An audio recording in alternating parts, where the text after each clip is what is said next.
All right, great. Hey, everyone. Thank you so much for being here today. My name is Gertie Harris, and I'm the founder of Fireside at 5. We've got a really great panel today. We're kicking off Chat 1 of the Future of Denver series, which is powered by DU. We've got some really incredible panelists today. We're going to be talking about equitable and inclusive development within Denver. To give a little background and context on what Fireside at 5 is and what this Future of Denver series is all about, we are a solution-driven, community-based platform for collaboration and really just bringing people together. So this is what we're trying to do today with our discussion. The Future of Denver series is something that we've been working on with the University of Denver for a while now, and we're really excited to roll it out. We're going to be focusing today, especially just on equitable and inclusive development in Denver, but we've got another chat next Thursday as well that will focus on supporting small businesses. So I'm going to let Brian Elizardi take it away from here. One last shout out as well to Do 303 and our beverage partner, Brews Beers, who they're helping to amplify this important conversation. So thank you again for your support. Brian Elizardi, take it away. Thank you, Gertie, and thank you so much to the Fireside team. In case you didn't know, it's a bunch of DU alums.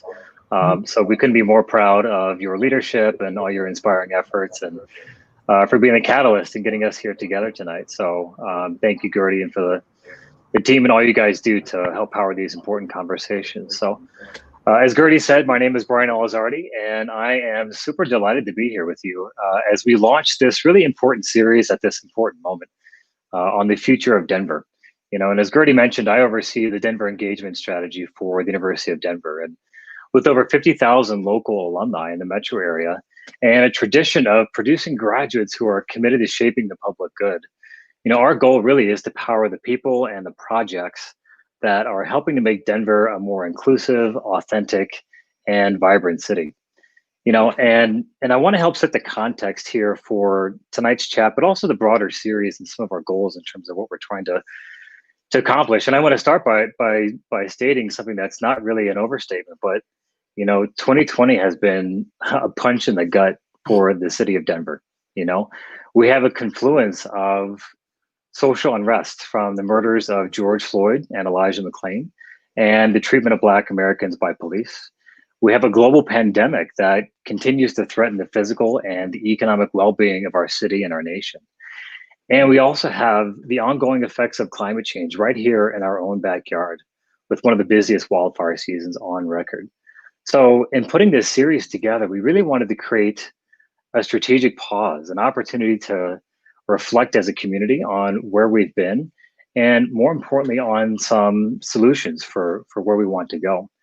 And the series and the goals that we have for this is really, it starts with embracing a number of key tensions that we see across the city in 2020. And chief among them is how do we embrace this new economy while focusing at the same time on inclusion and respect? How do we balance our growth while encouraging affordability and access for the people who have called Denver home for generations and for decades? How do we stimulate small business success and bring more people into our award-winning ecosystem for entrepreneurs and innovators? And what does the future of hospitality look like in a world where social distancing is starting to become the norm? Lastly, we're going to wrap everything up with focusing on civic engagement and how do we mobilize a new generation to begin to own and to shape the success of all these important dimensions. So that's the agenda for the weeks and the months to come. And we couldn't be more delighted to have you along for this important ride. So I've been speaking for way too long. We have an amazing panel here for you tonight. And to get us jump started, I want to do some introductions here and really give them an opportunity to share more about the work that they do, but also their passion for this topic. And so to get us started, I want to kind of run through just some panel introductions here. I'm going to begin with Chelsea Harris, who is a Colorado native and a local author. She's also the Dean of Culture for Aurora Public Schools. She is a two-time graduate of DU. And Chelsea, thank you for being here tonight. So tell us more about yourself and what this topic means to you. Thank you very much for having me. This topic is extremely important to me. I am a lifelong educator. I was a classroom teacher, teacher coach, and now a dean of culture. So this work is really infused in everything that we try to do on a daily basis. I think one of the greatest motivators for me is just attempting to try to correct the education disparities that exist in this country. And that's really what drives me, trying to inspire kids that look just like me. So that's why the work is so important, and that's why I do what I do. That's great. Thank you, Chelsea. Matt Vernon, General Manager at Kamal Heritage Food Incubator, which just recently made the list as one of Denver's top 25 restaurants here for 52A magazine. So kudos, Matt. We're very behind the team and couldn't be more delighted to see your success. Matt is also the Senior Manager of Social Enterprise for Focus Points Family Resource Center. Matt got his MBA from DU. And Matt, thanks for being here. Tell us more about yourself and what does inclusive development mean to you? Well, first, thank you so much for having me tonight. It's a privilege to be a part of this conversation, and I can't wait to learn from the other panelists. Inclusive development is literally, I think, life or death at this point. And I think it's a conversation that I'm excited to get into tonight. Like I said, I can't wait to learn more. My real passion for being with Focus Points is providing that access, that inclusion, just bridging the gap. I mean, this massive gap of entrepreneurs, especially women entrepreneurs, entrepreneurs of color, and taking the great lessons I learned from DU and feeling like there's a place for me to be able to pass on that knowledge and share it and be a part of community building. So yeah, I love what I do and I'm excited to be here tonight. So thank you. Love it. Thanks so much, Matt. Next up is Sarah Hendricks, who oversees one of the most iconic properties here in Denver, and that's Union Station. And she oversees it for CH Hospitality, which also includes the Oxford and the Crawford hotels. And Sarah's really known for her creativity and her passion for storytelling. And I'm really delighted that she's agreed to join us tonight. So Sarah, tell us more about your background and what this conversation means to you here in this moment. Yeah, what a loaded question, of course. But so my background is obviously public relations and marketing, which I saw the inception of Facebook and that become a big thing when I was just in college all the way through to TikTok, which I do not know how to use and I'm not afraid to say that. But really seeing the progression of marketing through the years and all of the changes in the world that we've had to go through to create thoughtful and mindful marketing. I think that's really the place that we're in now is what message are we sharing and how is it creating a more positive community? It's not just about selling things anymore. I think it's really about creating a safe space. And, this topic really means a lot to me because I've had the benefit of sitting at the table. I know that's a big topic of discussion for this evening. And I sat at a table with all men and I didn't have a voice. And that has created a passion within me to work with other women entrepreneurs, that it's not just about having a seat at the table, but being heard as well. So that's really why this topic means so much to me. Love it. Thank you, Sarah. Next up is Gordon Bronson, who led business development and corporate affairs for Continuum Partners under CEO and DU trustee Mark Falcone.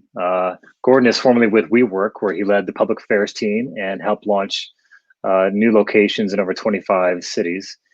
Currently, he's head of urban innovation and civic partnerships at Reef, which is a company that's focused on transforming underutilized urban spaces and into network hubs. So definitely an important thread for this conversation.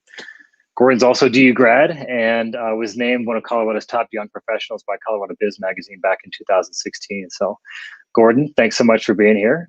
Tell us more about yourself and what this conversation means to you.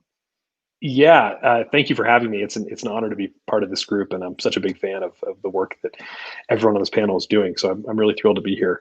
And Sarah, you got to get on TikTok. It's fantastic. I'm just gonna throw that out there. It's like the happiest place on the internet right now because the rest of the internet's kind of a dark and terrible place at the moment. Listen, I'm here. I'm an urbanist and I'm a believer in cities and I'm a believer in neighborhoods. And, we're living in a time where for the first time in history, more people are living in cities than not. And that number just shifted in the last 5 or 7 years. And, we can solve the most pressing issues of our time if we can answer the question of what is the future of cities going to look like. And I believe that at this moment, we have a very short window coming out of the COVID-19 pandemic where cities are taking a pause and having conversations like this. And there's going to be this moment in the contraction where it might be a little bit more affordable to do things. It might be a little bit more flexible to do things. Some of the things that we're engaging with cities on right now, we're seeing reactions from cities where they're saying pre-COVID, we never would have budged on this. Post-COVID, we're willing to be more flexible to think about ways of including different audiences. And so we have this brief moment to have conversations like this and create cities that are more just, more inclusive, and more equitable. And I'm excited to be a part of it in whatever way I can. So I'm thrilled to be here. Yeah, super excited to learn more about all that work, Gordon. So thanks so much. And then last up is Dr. Lisa Calderon. She's Chief of Staff for Denver City Councilwoman Candi CdeBaca. She's also a university professor. And in 2019, she made history as the first woman of color to make the ballot for mayor in the city of Denver. So she's a Denver native. She's got a JD from CU. She's got a doctorate from CU Denver. She's got a master's from DU. Lisa, has CSU come calling yet, saying, "Hey, let's go ahead and get like the round at all." You know, maybe Greeley, you can go take some time up at you know. Done. I'm done. I'm done. I don't blame you. Well, Lisa, thank you so much for being here tonight, and we couldn't be more delighted to have you. So tell us more about your passion for this topic and what it means to you in this time and age. Yeah, absolutely. I'm Lisa Calderon, and delighted to be here. My pronouns are she, her, and really appreciate this conversation and being invited and encouraged to participate, because a lot of times these conversations around development don't include the voices of people who are concerned about the marginalized. I have been born and raised in Denver and identify as an Afro-Latina, and so have various perspectives around the growth of this city, particularly that it is now the second most gentrifying city in the nation. And the fact of that, that challenge and risk of displacement is actually what encouraged me, actually pushed me and Councilwoman CdeBaca to run for office in the first place. That we wanted to make sure that our voices and the voices of the marginalized community don't get lost by being pushed out. So what an equitable city means to me, in equitable development, is that the least amongst us voices are centered. We call it recentering the margins. So it isn't the most powerful, the most well-connected who are the ones making decisions, but we're actually looking at it through the lens of those who are the most vulnerable. So if we recenter the margins, if we actually do housing policy and land sharing around people who are most disenfranchised, then we actually lift everyone up, but instead it's the opposite of that. So lots more to say on that topic, but that's my opening for now. Wonderful. Thank you so much, Lisa. And thank you all so much for being here for this important conversation. We're going to get jump started here in our conversation. And just a reminder that if you're viewing online, we really invite your comments and your thoughts, and we'll do our best to kind of work those into the conversation as we move forward. So I want to stick with you, Dr. Calderon, and you're a Denver native now that has over 30 years of public service, and so I think you really bring a great perspective to this topic. And so to get us started, I want you to help us understand the landscape as it relates to this issue, including your work with Councilwoman CdeBaca, and then your efforts to really correct decades of discriminatory practices, and then how we can start to build trust and create a Denver that really reflects the excellence that's found across the entire metro area. Yeah, thank you for those questions. I mean, it's very difficult to build trust when it's built on decades of disinheritance. So, in District 9, we are the largest district of around 76,000 constituents. We have the highest concentration of both wealth and highest concentration of poverty. And so, as you can imagine, both of those forces are competing for attention to issues. And I sum it up in basically a couple of P letter starting. So property. All law comes from property law. It doesn't matter what kind of law, whether it's family law or whatnot. And so that means, who has the rights? We know who controls the land, controls the power. And it isn't just stuff, things, it's about future interests as well. So whose rights are preserved into the future? And that brings me to the second P, which is poverty. And so when you do not have a lot of money, you do not have a political voice in how that property is distributed.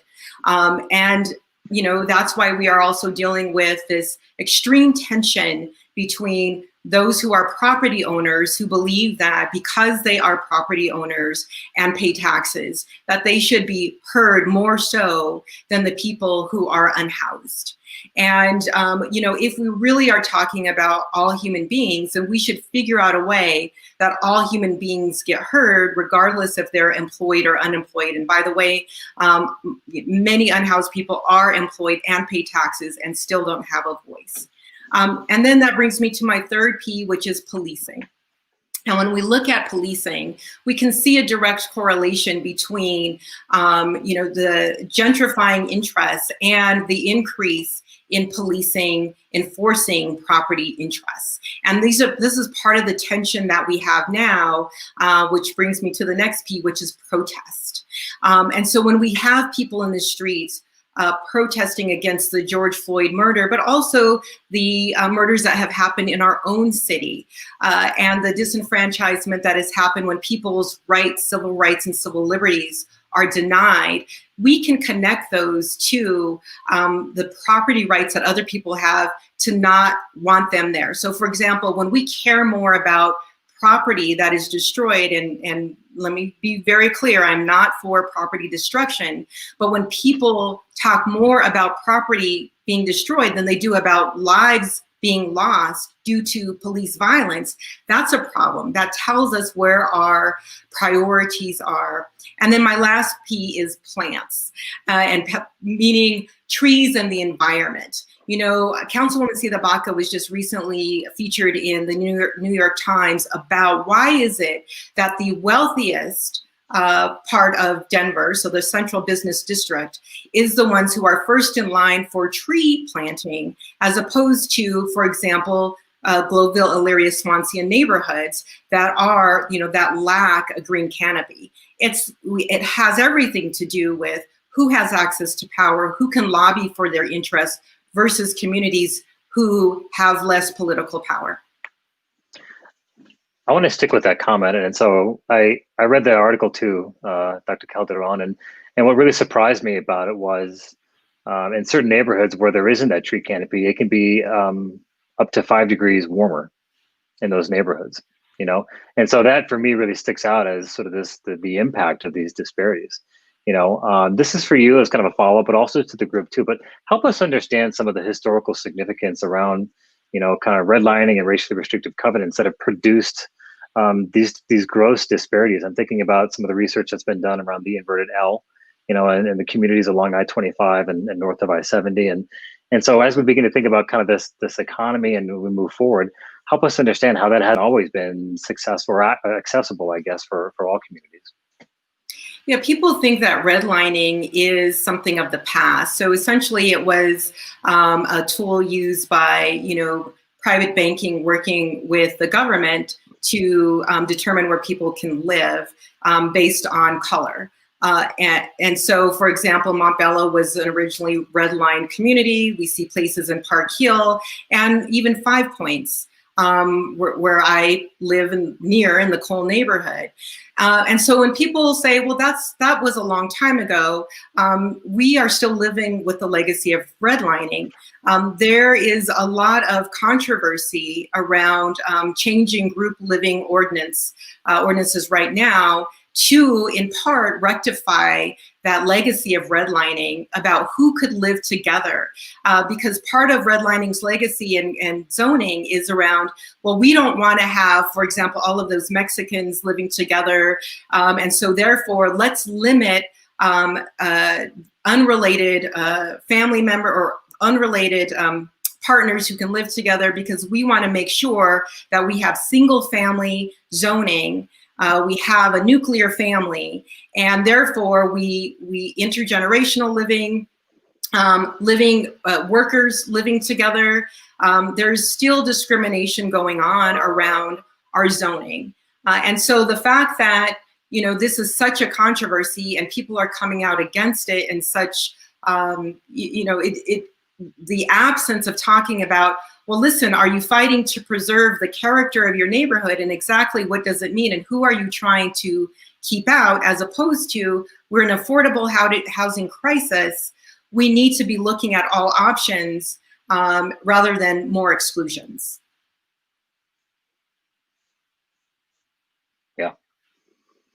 Yeah, I want to bring in Sarah Hendricks, because I think this, you know, she's got such a great angle on this too. But, you know, Sarah, in my early days of working for the Center for Multicultural Excellence at the University of Denver, we used to have this saying that if you're not at the table, then you're often on the menu. And so, you know, you oversee Sage Hospitality's management of one of our most iconic places in Union Station, and you also work very closely with a number of economic councils and boards across the city. So, you know, when we think about this idea of equitable development, you know, who needs to be at that table? And then more importantly, how do we get those key stakeholders to the table? Yeah, that's a really amazing question, because truthfully, everyone needs to be at the table. I think we're often faced with there's not enough seats question as well, of how do we make more seats if there's only 2 seats at the table? How do we expand that? I'm lucky in Union Station and with Sage Hospitality. You know, I talked a little bit about females and their roles. Union Station is run by the top people are all females. The Oxford and the Crawford Hotel, they all have top females that are the general manager, the AGM, our SVP, even Dana Crawford. You know, we're lucky enough to have her as a member of our ownership board. But, you know, it's how to get a seat at the table. I mean, you're right, you're on the menu. I think, again, it goes back to my original comment about having a voice. You know, it's not always the loudest person that sits at the table, but it's most important that we have the right people in those seats and that they are heard. I think a lot of times, and you know, like I said, we have great management, but a lot of times you have in other positions outside of Union Station where you don't have people that are being heard appropriately. And I think we've done a really great job of, you know, kind of using social media as a tool to say, hey, how do we get your voice into the mix? Additionally, you know, having these inclusive events and being able to offer free options to the community as well gets all of those people into the building and into those seats, if you will. But it's definitely, I feel like that's a loaded question in that, you know, I don't think the right people are necessarily always in the right seats, and I don't think there's enough seats, and I don't think there's enough voices. So to really have that conversation, I don't know as if anyone really knows the answer to that.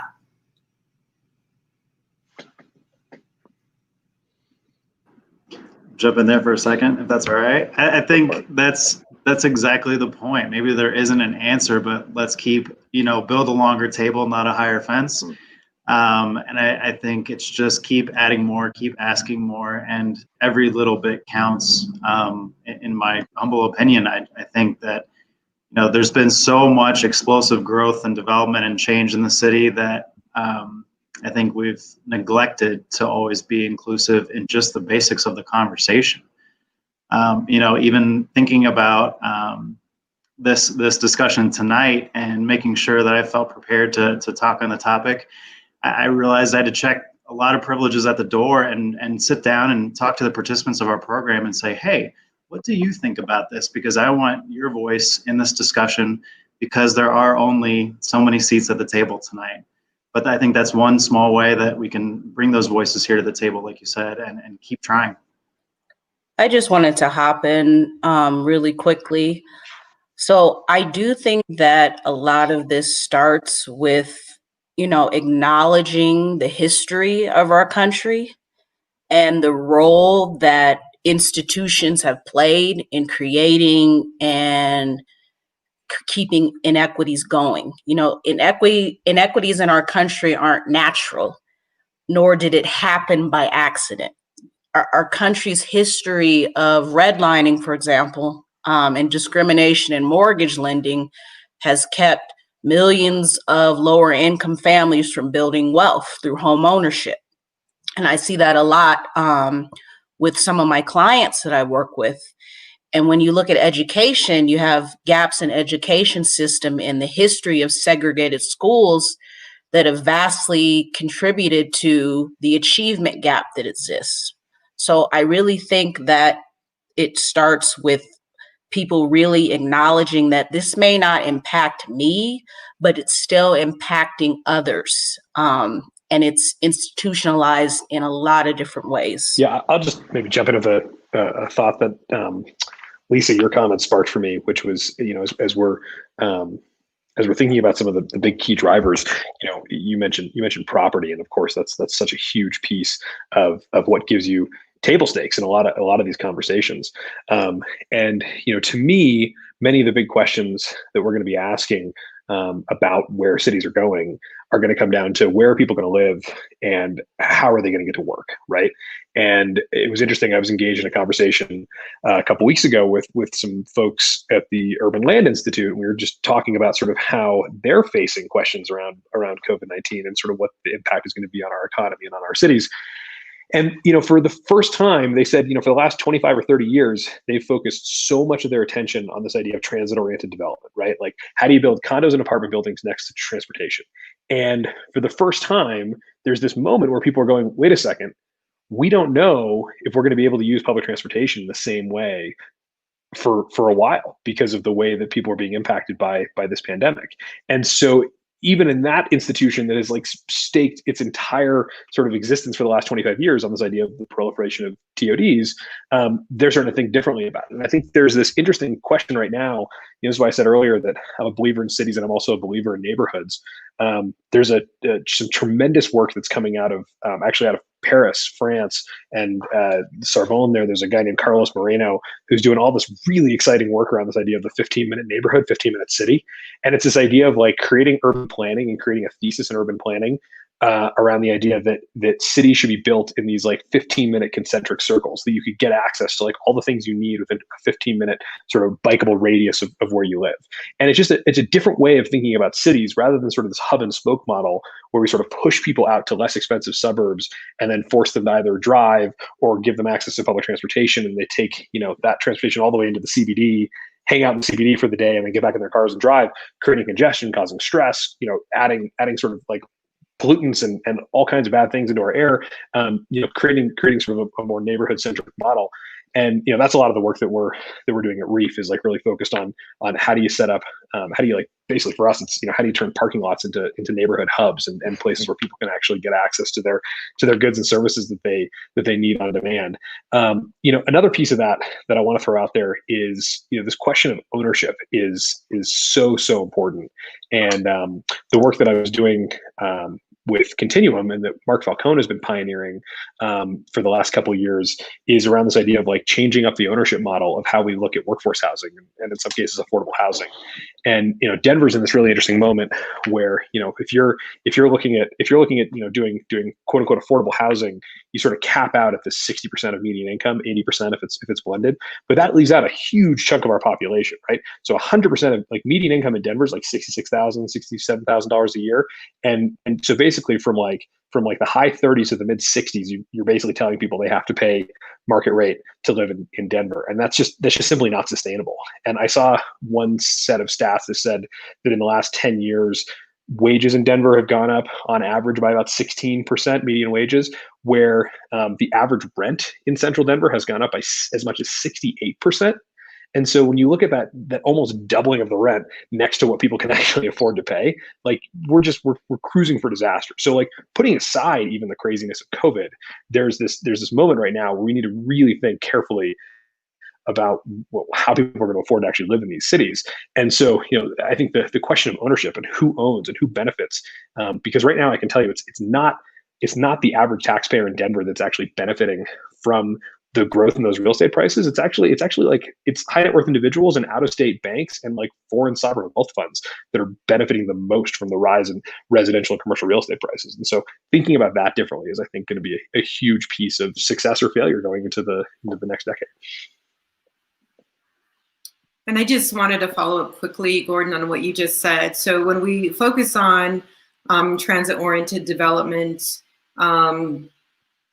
areas for folks to be in, we also need to think about which people that we're actually having access for.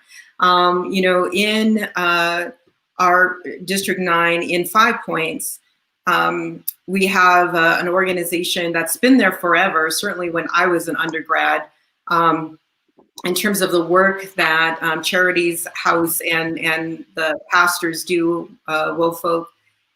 And they were met with opposition in building an affordable housing complex because they didn't have enough parking spaces.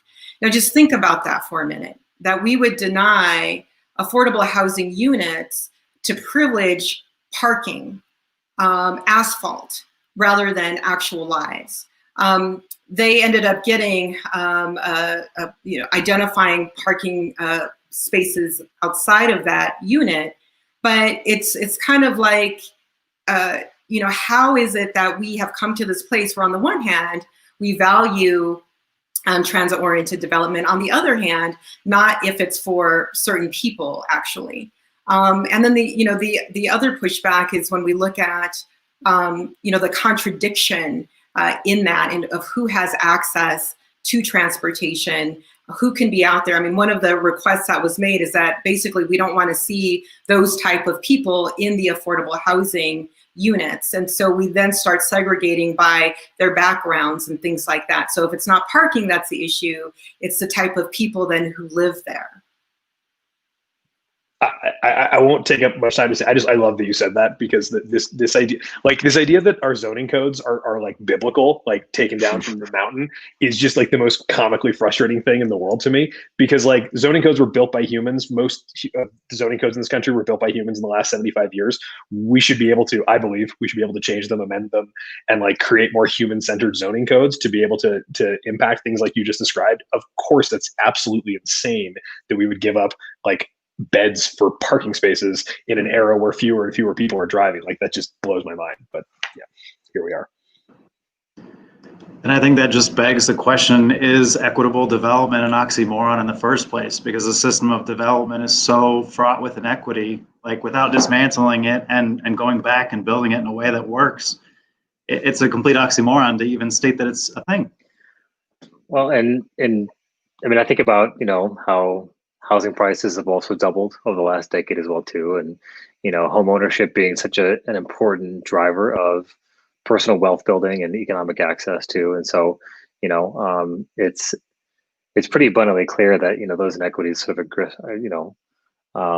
continue to permeate across the entire city. And it's amazing to me too, because I love I was talking with an alum who oversees a local nonprofit, and we were sort of talking about this notion about how Denver loves to celebrate, sort of all these sort of economic, facts, if you will. So we look at the median age of Denver being younger than the national average. 44% of Denverites have a bachelor's degree compared to 33%, which is the national average.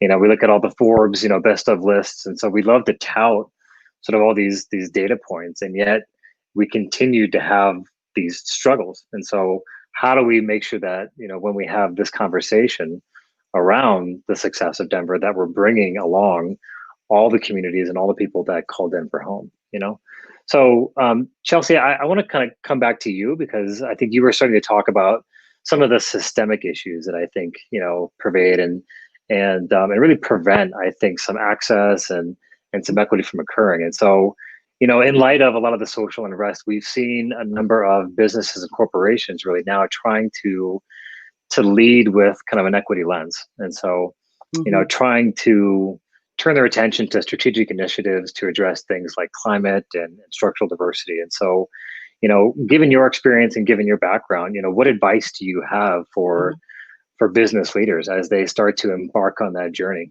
Mm-hmm.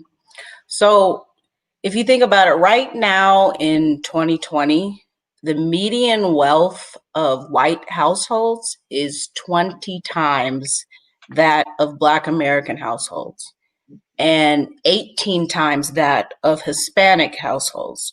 So I put out those numbers to say that racial equity and inclusion is a journey. It's daily practice. It's a commitment. It's a mindset. It's policy changes.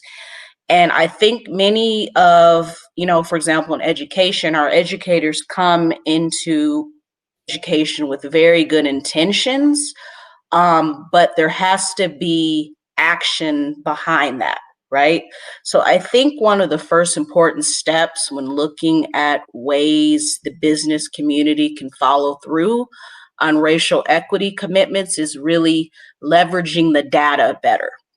So in education, we look at where are students? How are students of color performing in comparison to other students? And so I think what you do is you take that same thinking and practices and you put that into the business sector. Okay, how are African American businesses doing in Denver when you compare them to white businesses? You know what I mean? And I think you'll see really large disparities.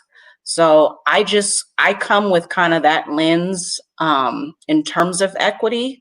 So right now we have this really great opportunity to seize on all these events around the world that are occurring, all these social injustices. People are literally out on the streets screaming for change, sacrificing their lives and bodies for change. So we have companies like Google who have pledged millions of dollars to finance Black entrepreneurs and back Black-owned businesses. So it's really key that these companies bridge relationships on a local level and understand where resources should go.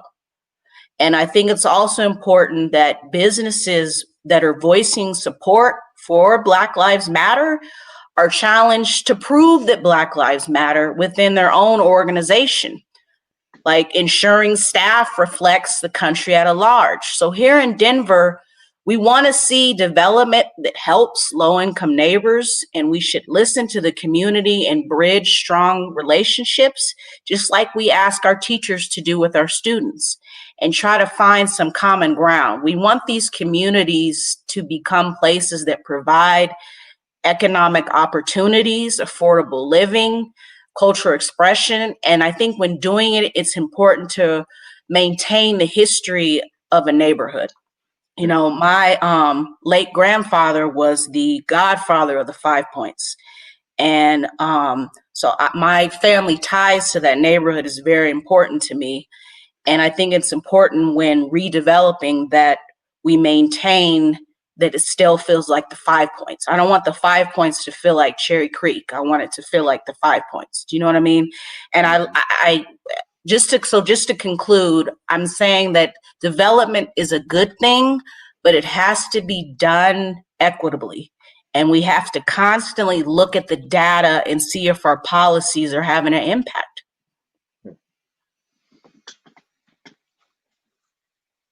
I love that. And team, thoughts on, how do we hold the business sector accountable to some of that stuff too? Because a lot of that tends to happen kind of behind closed doors, and we see a lot of public pledges.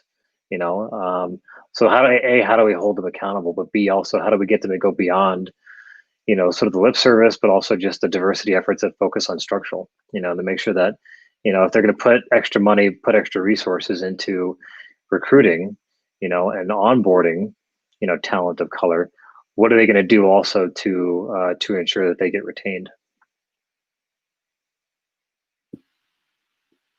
Well, you have to be willing to pull back the veil and to identify what those mechanisms actually are, because we didn't get to this place of being the second most gentrifying city by accident.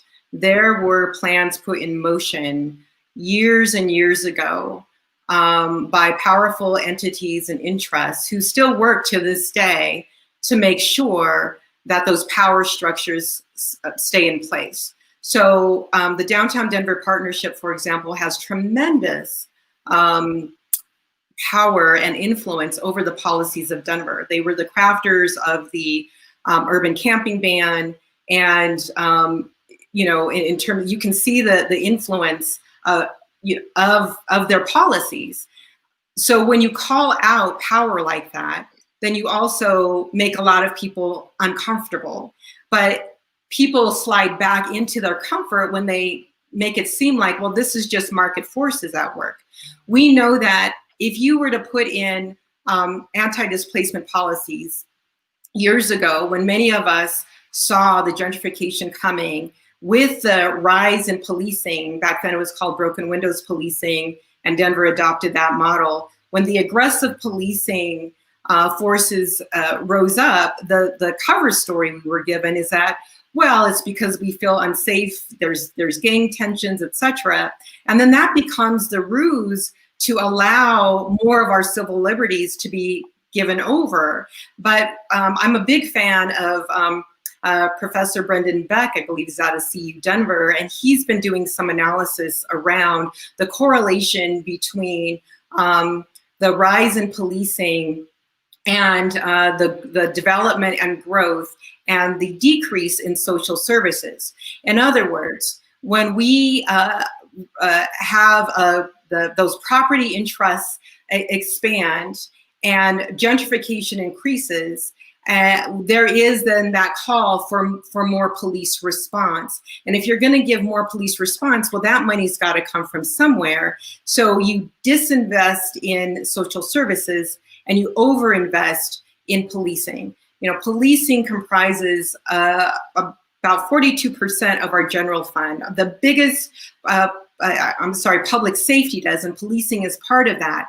So when we respond to social issues like poverty, like addiction, like mental illness, with a police force that is there to also protect the property interests of the loudest voices, the most connected voices, we need to call that out as well, and pull back the veil to say these are not accidental responses. So if we were going to look at what are actually some of the solutions, and I'll save some of this for the solutions part as well, but community efficacy is actually more effective than a police response. In other words, when community says, let us get together and develop responses, because probably over 80% of the responses that police get called for don't require an armed officer. So then that means, how else can we rethink about development and safety and community efficacy in ways that are not reliant on expanding the carceral state?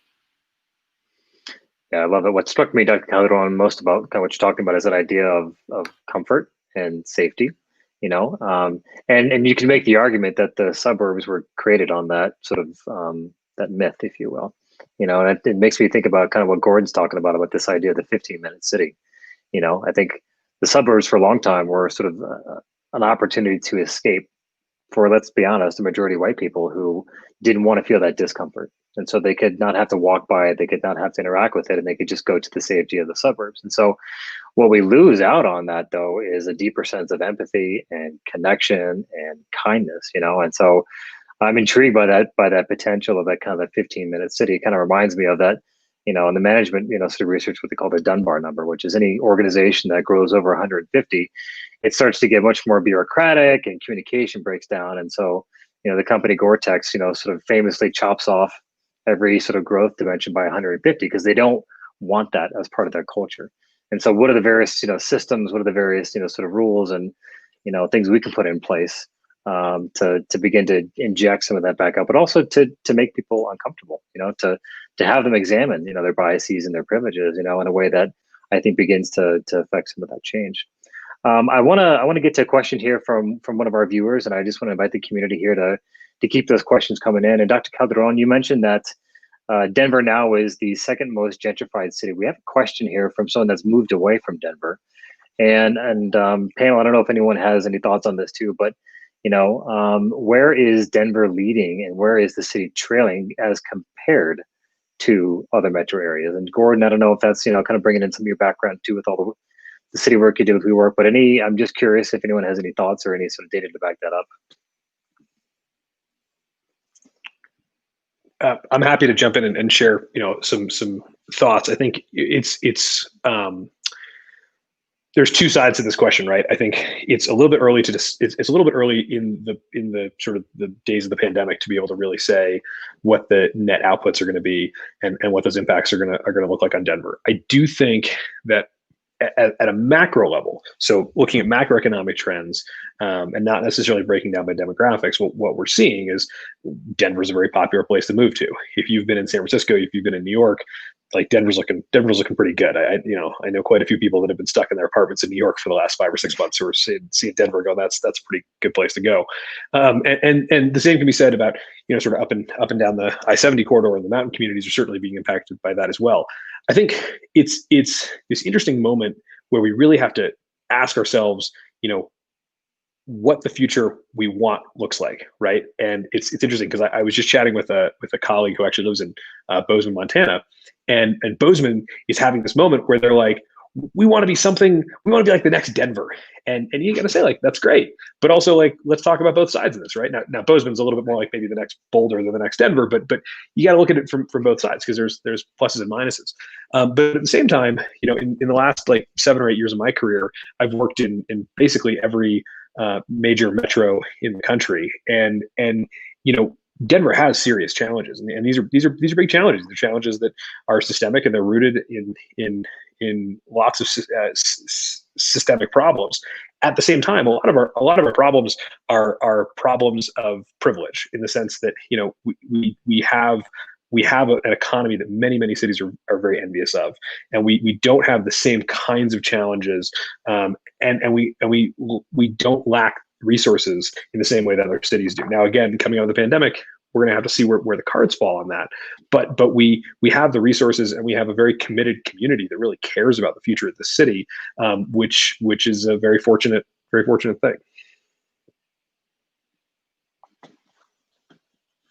Thank you, Gordon. Matt, I want to toss it to you and kind of bring in some of your expertise too around the work that you do. And we know that cultivating an environment that supports entrepreneurship and innovation, those are essential drivers to economic success for an urban environment like Denver. And so your work with Kamal and Focus Points has really focused on supporting and empowering immigrant and refugee women to work in the food business. And so, what lessons can we learn from your experience, and how might we prioritize greater investments for innovation for female entrepreneurs and entrepreneurs of color across the city?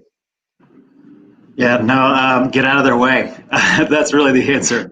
That's what I've learned in my years with Focus Points and Kamal, and now our next social enterprise we're getting ready to launch in urban agriculture. That's my real answer. But no, I sat down with one of our entrepreneurs today and talked to her about this question, because I felt like that's where the answer should come from. So she said that she feels supported in Denver. There's a lot of resources, but they're hard to navigate. It's not that they're not there, not that they're not in the right language, but how do you know what you should know, and how do you know what you don't know? I think a lot of people struggle with that, but when you're dealing with barriers that the participants we serve face, that becomes almost an insurmountable feeling, is the way she described it. So, is there a better way to guide through just the mountains of resources? Gordon, you mentioned we're privileged to have a lot of resources available. And Denver has been the #1 city in the US for women entrepreneurs, for several years now, which I think is super cool. And the United States for the last several years as well has been the #1 country for entrepreneurs. So we're literally sitting at the top of the world for women entrepreneurs, and still facing an uphill battle. So, I asked Sylvia, and I said, and she granted me permission to share her information and her story tonight. What would you ask the city to do better? How would you want the city to invest in your business? She said, well, I'm a mom. Most of the women that I know that are starting businesses are moms. So we need supports for moms because, if we're being basically held at home to raise our families and being forced to choose between raising our children and starting a business, of course, we're going to choose our children. So we're slower to get off the ground. We're slower to expand our businesses. We don't get to sit at all the tables because we're taking care of our children. So she recommended that if the city could find a way to create more support systems for early childhood education, more support systems for daycare. They're out there and we talk about it, but I think from my perspective, it's starting to feel like lip service when I watch the ladies that I support and work with really have a hard time, especially with COVID now. We have a participant who is unable to participate in the program because she's got to be on that laptop with her kid and right there the whole time. And she's, of course, not going to forgo her child's education to show up. So I think as a very wealthy city that has a ton of resources, it's time to support women in this way that have kids and make sure that they can get to the table, that they're at the conversation, right? I mean, RBG said it best, right? Women belong in every room where all the decisions are being made. And I know I'm paraphrasing, but that's the truth because, the best decisions we make for Comal and at Focus Points and our new social enterprise coming up is making sure that we don't start until we listen. I think listening is the next best thing that I've learned over the years, and I continue to work at it to be a good listener and to make sure that I check my biases often and repeatedly. Another thing that Sylvia brought up is that, investing in longer term visions because women invest long term. There's something I learned in my MBA time at DU while in India on a micro project where the women in some of the poorer communities, when they get their rice, they take a handful and they put it in a pot and they save that for the future. And everything else gets divided up based on what their needs are that week. But there's a sense of saving and future and long-term investment and growth that women typically have in the entrepreneurship environment. And I think there's a lot of room for a lot of men to take note. I think a lot of the struggles that we face are because of short-sightedness, and women really do bring that to the table in our programs at Focus Points. So yeah, back to the first piece is, stay out of their way because they're coming for it. And I'm just excited again to support the ladies that we have in our program. And yeah, I don't know if anybody has anything to add to that. I'd love to hear more though.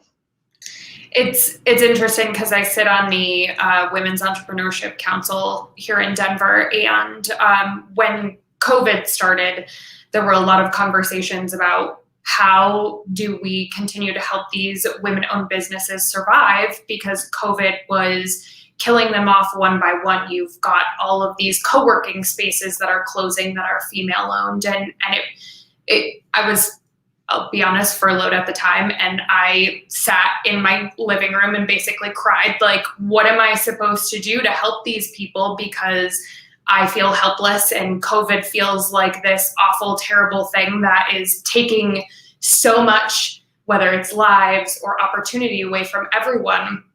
And we started to create this amazing list of these female entrepreneurs and how to support them. And it eventually got to a point where I just started using my social media as a platform to say, like, I don't know how else to say this, but go support these female-owned businesses because we need all the help that we can get at this point.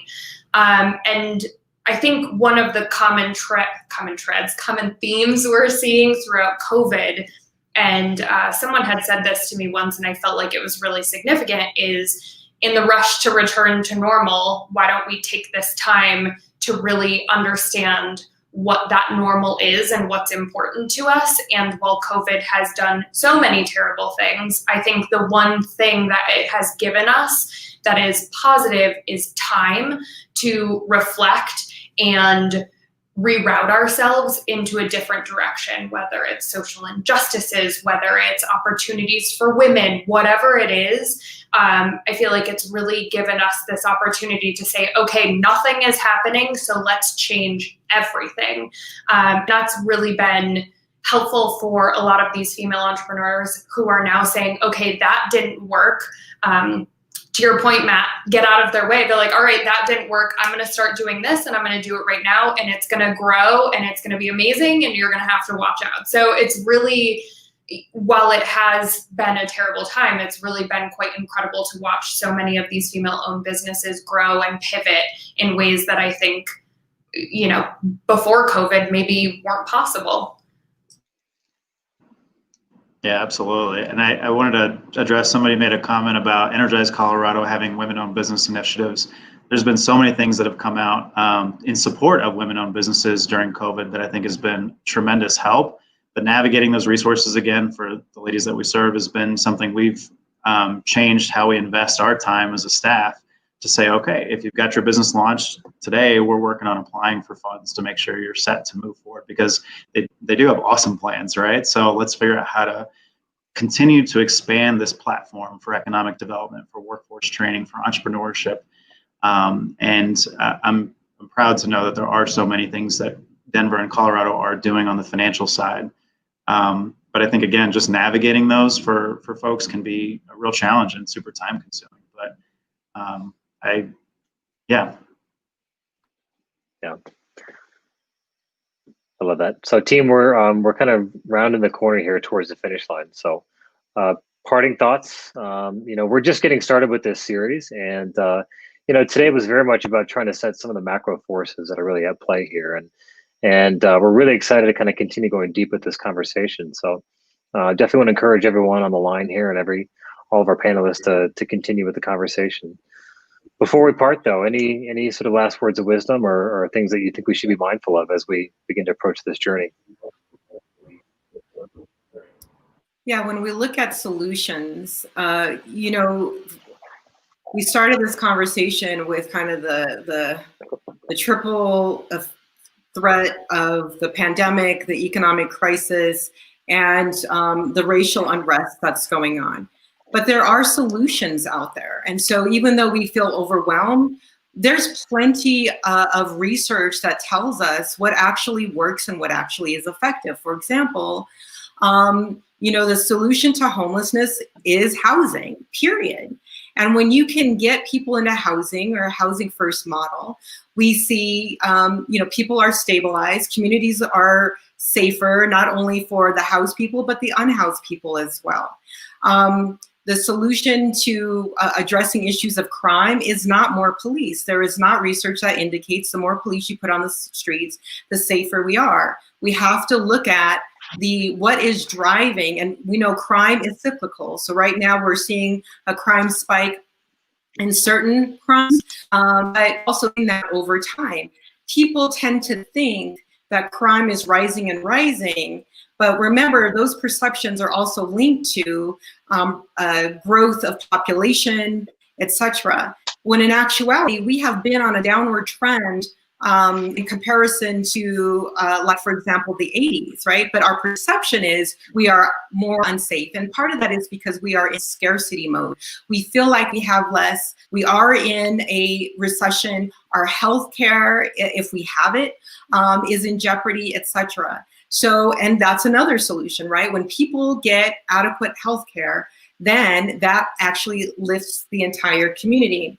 Gordon had mentioned land trusts a bit earlier. This is something that Councilwoman CdeBaca is big on. It's something that GES Neighborhoods, GES Coalition fought for. They got a community land trust.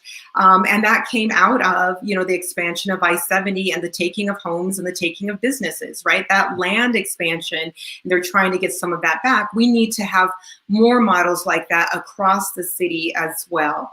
And then also supporting, again, group living, change of zoning. It should not be illegal to have more than two unrelated people living together. That's what we still have on the books. That is crazy. But it's the tension around who does have a right to be together, and why should I care about who's living next to me as long as people are, abiding by the rules and regulations that we put forth as a society. And then just finally protecting vulnerable workers. So this mayoral administration is big on construction saving us from the recession. Well, for one, those tend to be male-oriented jobs. So I really appreciate Sarah's comments around really refocusing on not only small businesses, but women oriented business and those on the margins as well who have not gotten those opportunities.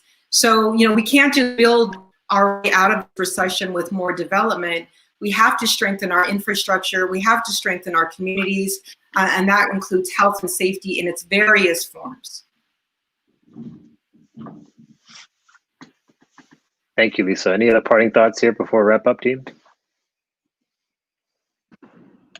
Take care of each other. This is hard. None of us have it easy right now. And if you can find a safe way to talk to your neighbor and see how they're doing, do it. I think we got to figure out how to talk more and start doing more too. Thank you, Matt. Yeah, I would just say be patient with your children's teachers. We're under a lot of stress, but we're trying to figure this out and we're adjusting to the new normal. So be patient with us, but we do care about educating your kids no matter what. I just throw out there the rule about no more than two people living together who aren't related. I definitely broke that law in college, I realized. But I would just say, I'm certainly, I'm cautiously optimistic, but also nervous about what the winter's going to be like for small businesses and for restaurants in Denver and all over the state.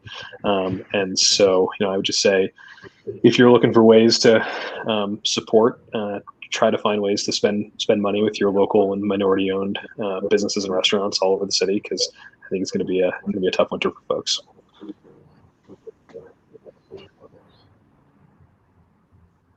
Perfect.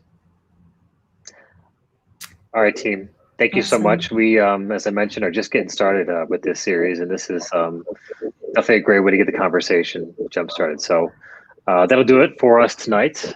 Dr. Lisa Calderon, Chelsea Harris, Sarah Hendricks, Gordon Bronson, Matt Vernon. Thank you all so much for your candor, for your humility, for your kindness and honesty. And if any of you missed part of tonight's discussion, we'll be posting the video online. So definitely encourage you to take a look at that recap. And we've also been taking notes as well too. So, we really are very serious about this being a solutions-oriented discussion. It's extremely important that I think that we facilitate this dialogue, but we also want to close the loop around a couple of key elements here and leverage the platform power that we have at the University of Denver to really power not only the conversations, but some action. So as we move forward in the conversation, as we move forward in the discussion, we'll get deeper down that funnel and kind of closer and closer to some civic action towards the end. So, Gertie, I don't know if you want to kind of lead us off. I wanted to have one more parting thought about small business, but if you want to say anything here before we part. No, I was just going to say thank you all so much for joining. When I started Fireside at 5, we really intended this to be a community platform to help amplify voices and bring people together. And that's exactly what we were able to do tonight. So I want to, thank Brian for being a great facilitator. Thank you so much. Thank you guys for joining and contributing to the discussion. Thank you to the University of Denver for supporting us and amplifying these messages. And as well, do 303 and Brews Beers. Next week, if you guys are interested, we've got a chat that's called The Backbone of Our Economy, Stimulating and Supporting Diverse Small Businesses in Denver. So it's a great segue after what we've talked about tonight. It'll be at 5 p.m. next Thursday, October 8th. That's all from us tonight, but thank you guys all for tuning in. Have a great night. Thank you, guys. Bye.